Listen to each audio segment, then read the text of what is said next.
Welcome to my new another video. আমি যে বাগানটি আপনাদের সবসময় দেখাই সেই বাগানটি কোনো সাধারণ বাগান নয়।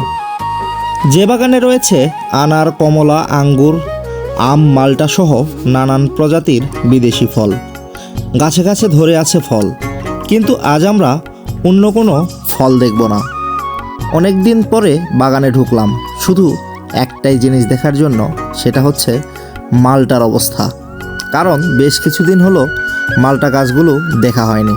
তো চলুন মাল্টা গাছগুলো দেখে আসি। এই যে মাল্টা গাছ, এই মাল্টা গাছটি হয়তোবা নষ্ট হয়ে যাচ্ছে, কারণ এই মাল্টা গাছটির সকল পাতা পড়ে গিয়েছে। আপনারা একটু কমেন্টে জানাবেন যে এই মাল্টা গাছটি আদৌ বাঁচবে কি বাঁচবে না, কারণ এই মাল্টা গাছের পাতা কিন্তু হলুদ হয়ে সব পড়ে গিয়েছে। আর এই যে দেখুন থোকায় থোকায় মালটা ধরে আছে, কতই না সুন্দর, তাই না? দেখুন এখন কিন্তু মালটা পাকার সময়, আর এই মালটাগুলো বেশ কিছুদিন হলো ধরে আছে। মাঝে মধ্যেই আপনারা দেখবেন আমি বাগানের ভিডিও দিই, আর বাগানের ভিডিও দেওয়ার পরে অনেকেই প্রশ্ন করে ভাই বাগানটা কোথায়। এই বাগানটা নওগাঁ জেলার তিলকপুর ইউনিয়নের নদীকুল গ্রামের চৌধুরীপাড়ায় অবস্থিত। যদি আপনারা আসতে চান তাহলে নওগাঁ সদরে এসে তিলকপুর ইউনিয়নে প্রথমে আসতে হবে, তারপরে আপনারা চৌধুরীপাড়ায় যে কোনো যানবাহনে চলে আসতে পারবেন। এই বাগানটা শুধু ফলের বাগান না, এটা আসলে পরিশ্রম আর ভালোবাসার ফল। চারদিকে তাকালেই দেখা যায় সবুজে ভরা একটা শান্ত পরিবেশ। কোথাও আনার গাছ, কোথাও কমলা, কোথাও আঙ্গুর, আবার কোথাও আম গাছ। প্রতিটা গাছেই যেন নিজ নিজের মতো গল্প বানিয়ে রেখেছে।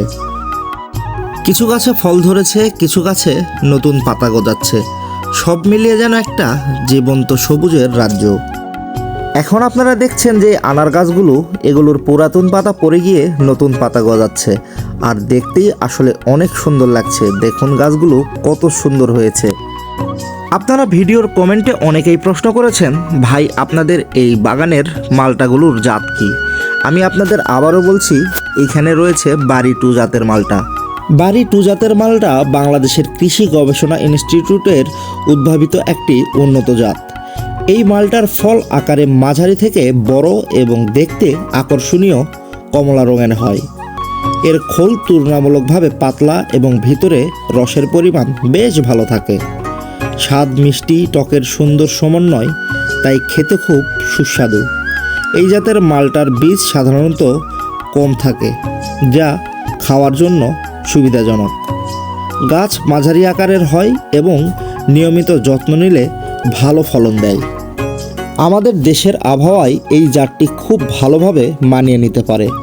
রোপণের প্রায় 2 থেকে 3 বছরের মধ্যেই গাছে ফল আসা শুরু করে। একবার ফল আসা ধরলে প্রতি বছরই নিয়মিত ফল দেয়, তাই আপনারা চাইলে এই জাতটি লাগাতে পারেন। তবে এইটার একটা সমস্যাও আছে, আমি বেশ কিছুদিন থেকে এইটা তো দেখছি, কারণ এই ফলটি পাকে দেরিতে। আবারও বলছি, এই ফলটি পাকে দেরিতে।